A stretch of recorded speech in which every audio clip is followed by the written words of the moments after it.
So here's the question. Has science discovered God?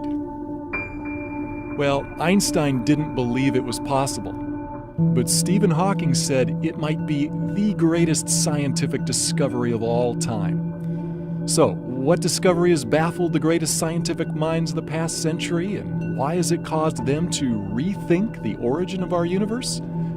Well, new and more powerful telescopes have unlocked mysteries about our universe never before revealed, giving us amazing new scientific insight into the origin of life.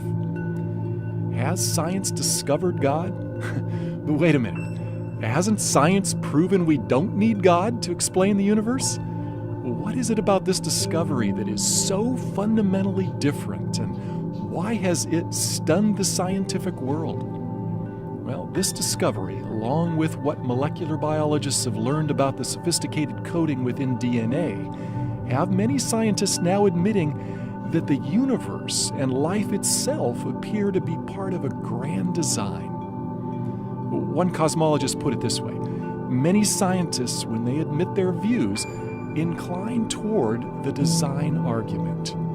Surprisingly, many scientists who are now talking about God have no religious belief whatsoever. So, what are these stunning discoveries that have scientists suddenly speaking of God?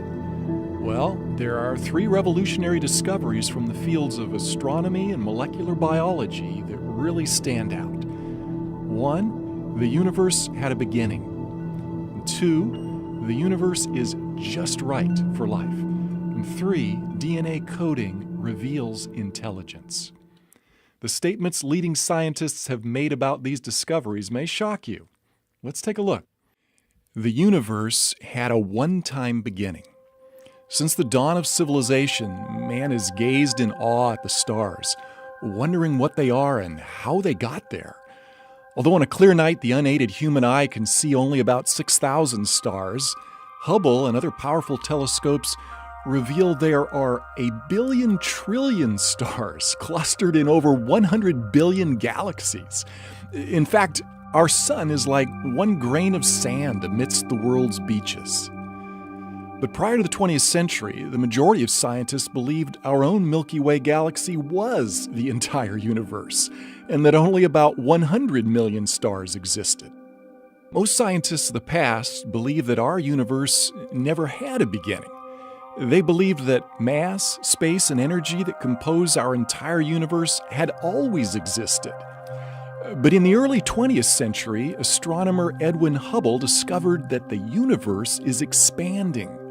Rewinding the process mathematically, he calculated that everything in the universe, including matter, energy, space, and even time itself, actually had a beginning.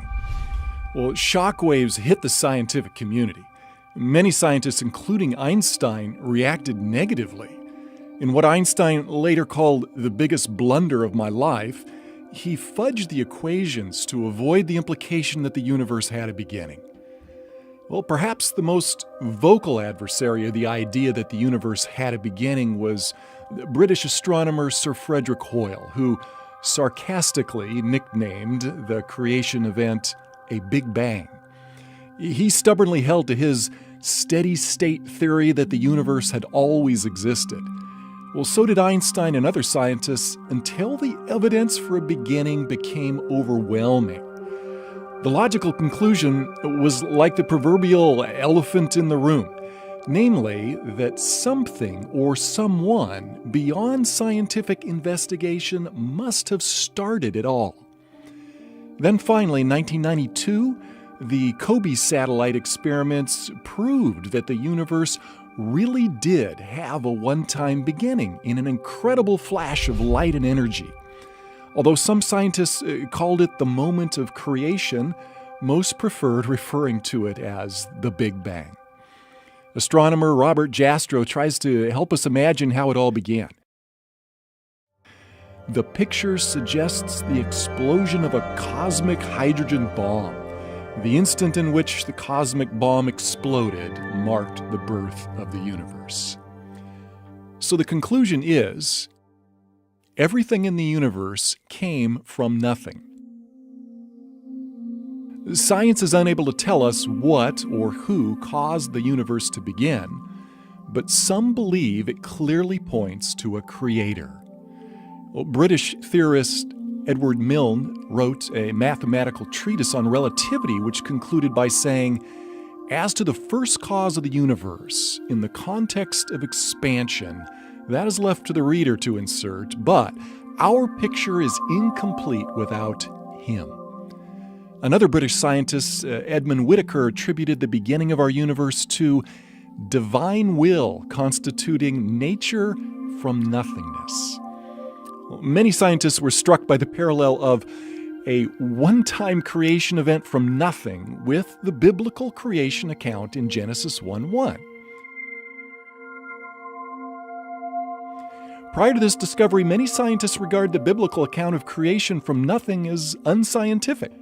Although he called himself an agnostic, Robert Jastrow was compelled by the evidence to admit, "Now we see how the astronomical evidence leads to a biblical view of the origin of the world."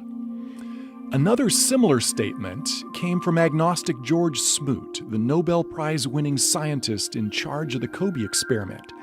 He put it like this: "There is no doubt that a parallel exists between the Big Bang as an event and the Christian notion of creation from nothing." Scientists who used to scoff at the Bible's account of creation are now admitting that the biblical concept of creation from nothing has been right all along. Cosmologists who specialize in the study of the universe and its origins soon realized that a chance cosmic explosion could never bring about life any more than a nuclear bomb would, unless it was precisely engineered to do so. And that meant a designer must have planned it. They began using words like super intellect, creator, and even supreme being to describe this designer. Why is this? Because the universe is finely tuned for life.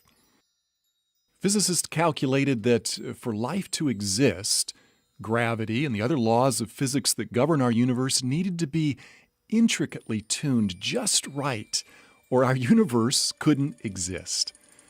For instance, did you know that if the expansion rate of the universe had been slightly weaker, gravity would have pulled all matter back into a big crunch?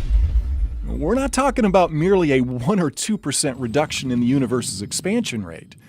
Stephen Hawking writes, "If the rate of expansion 1 second after the Big Bang had been smaller by even 1 part in 100,000 million, the universe would have recollapsed before it ever reached its present size." Well, on the flip side, if the expansion rate had been a mere fraction greater than it was, well, all galaxies, stars, and planets could never have formed, and we wouldn't be here. And for life to exist, the conditions in our solar system and our own planet also need to be just right. For example, we all realize that without an atmosphere of oxygen, none of us would be able to breathe. And without oxygen, water couldn't exist. Without water, there would be no rainfall for our crops. Other elements such as hydrogen, nitrogen, sodium, carbon, calcium, and phosphorus are also essential for life. But that alone is not all that's needed for life to exist.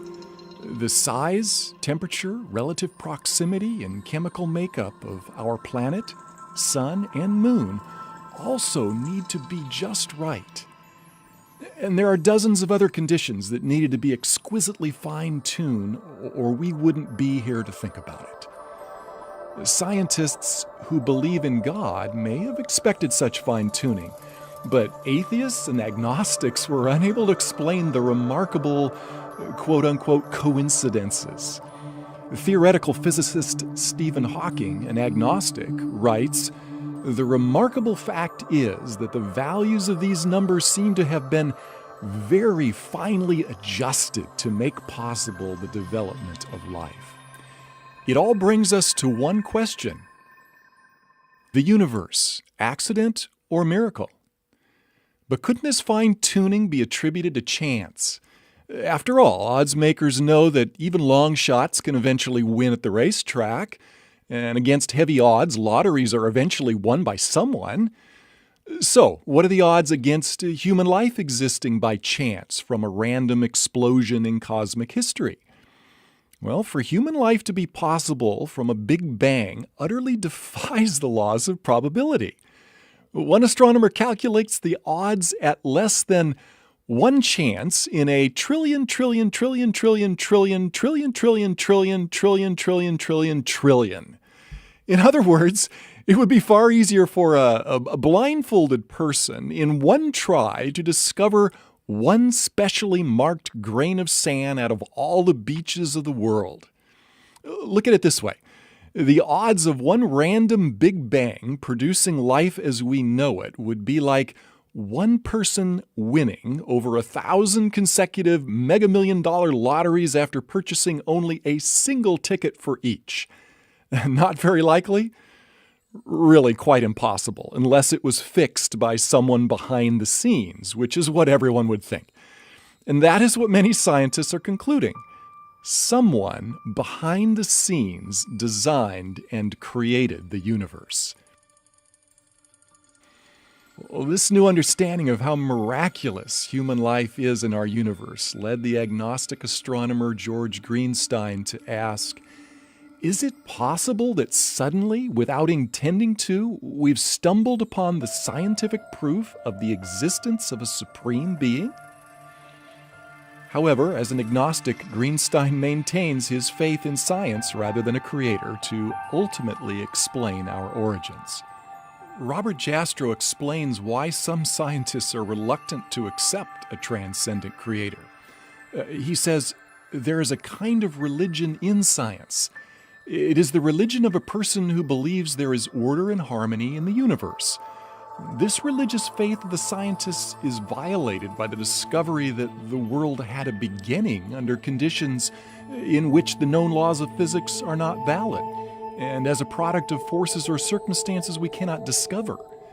When that happens, the scientist has lost control. If you really examine the implications, he would be traumatized. Well, it's understandable why scientists like Greenstein and Hawking seek other explanations rather than attribute our finely tuned universe to a creator. Hawking speculates that other unseen and unprovable universes may exist, increasing the odds that one of them, like ours, is perfectly fine-tuned for life. However, since his proposal is speculative and outside of verification, it can hardly be called scientific. Although he's also an agnostic, British astrophysicist Paul Davies dismisses Hawking's idea as too speculative. He writes, such a belief must rest on faith rather than observation. Although Hawking continues leading the charge to explore purely scientific explanations for our origins, other scientists, including many agnostics, have acknowledged what appears to be overwhelming evidence for a creator. Astronomer Frederick Hoyle wrote, a common sense interpretation of the facts suggests that a super intellect has monkeyed with physics as well as chemistry and biology, and that there are no blind forces worth speaking about in nature.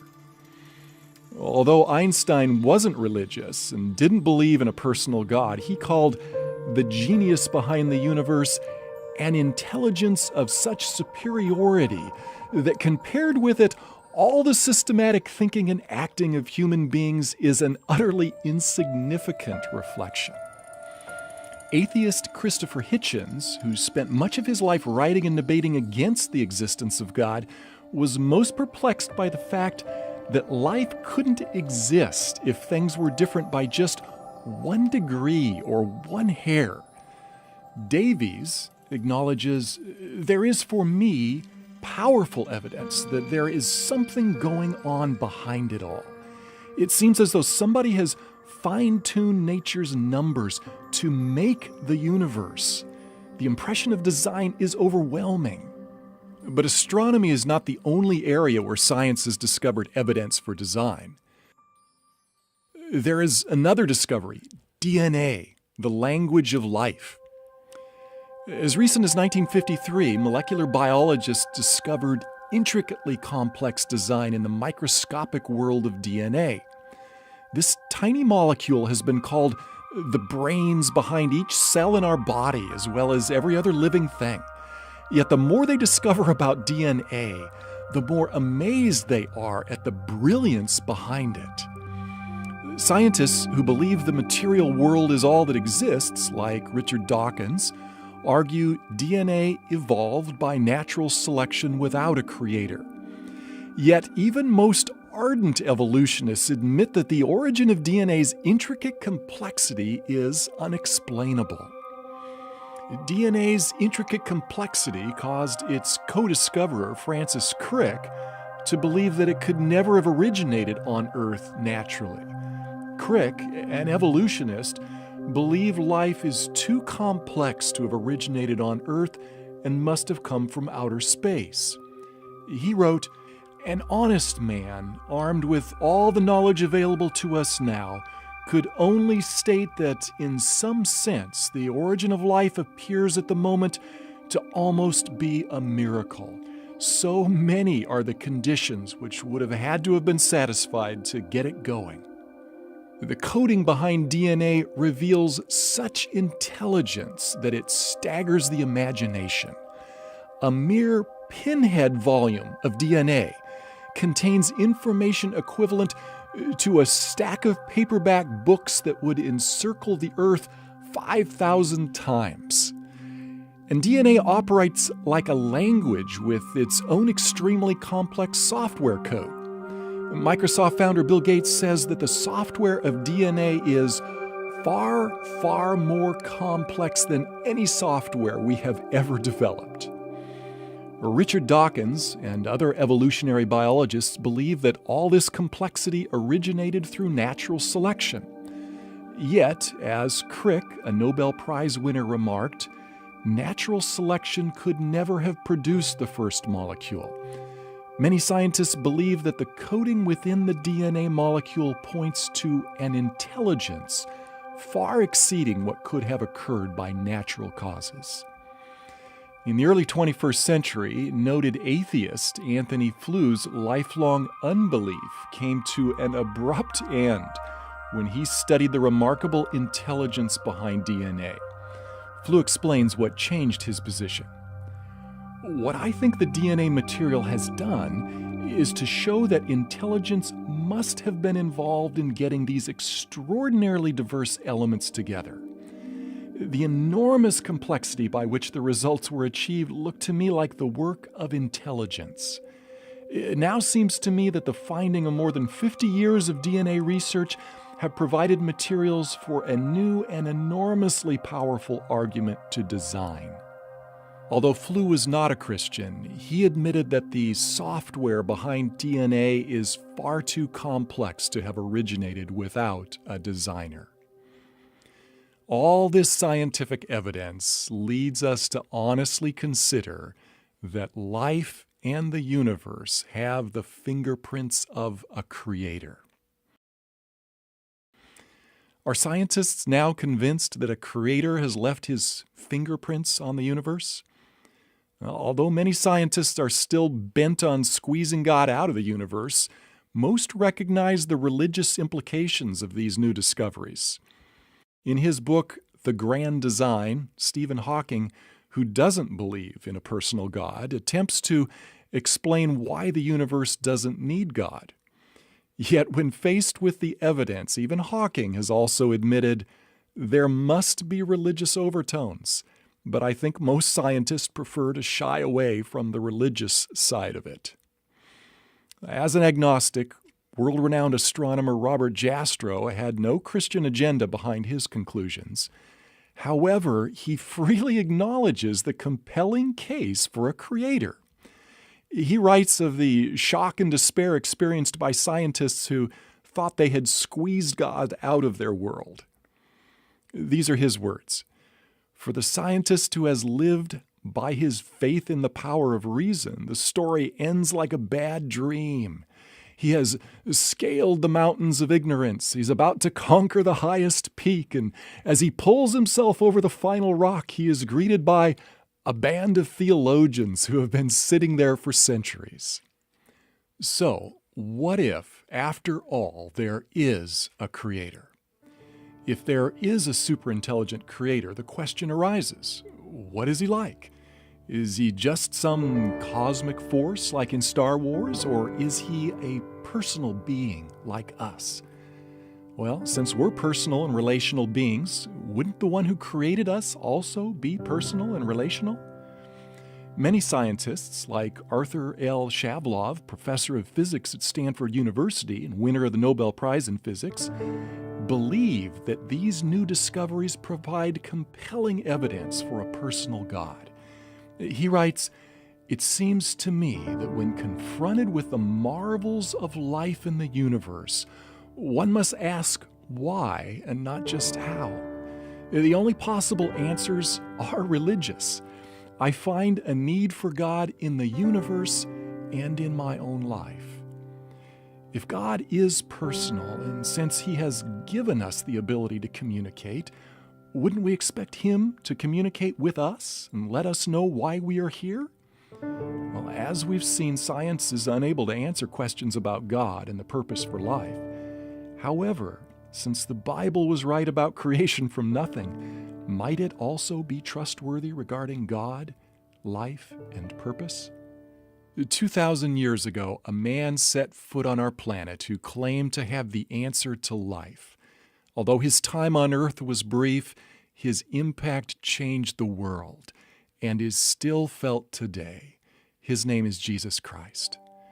The eyewitnesses to Jesus Christ tell us that He continually demonstrated creative power over nature's laws.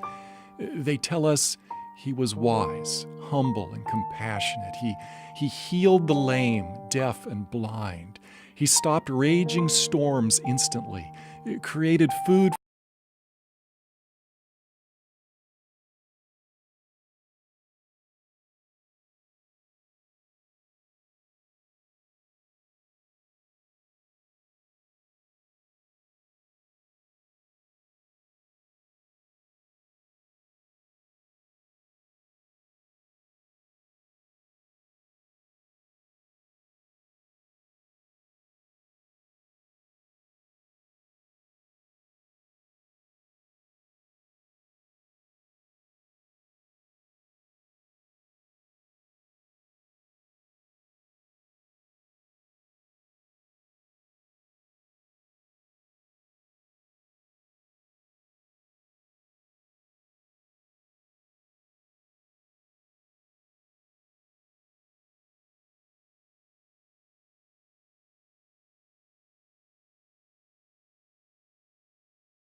creation began, for it was through Him that everything was made, whether spiritual or material, seen or unseen.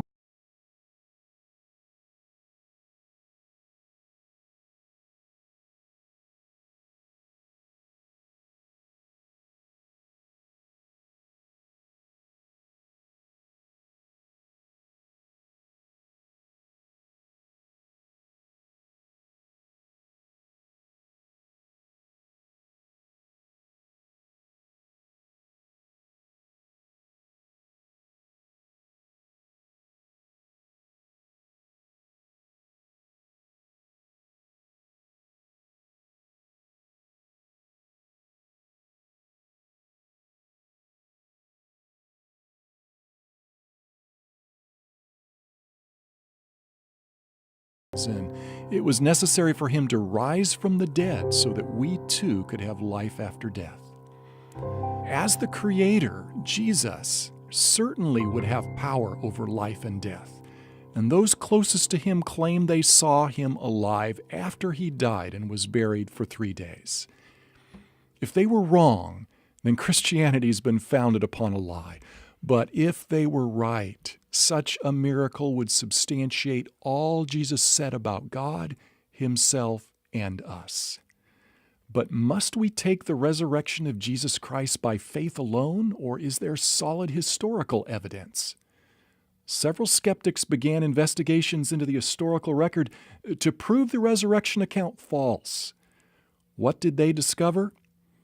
Let me invite you to click on the link below to take a closer look at the evidence for the most fantastic claim ever made, the resurrection of Jesus Christ from the dead.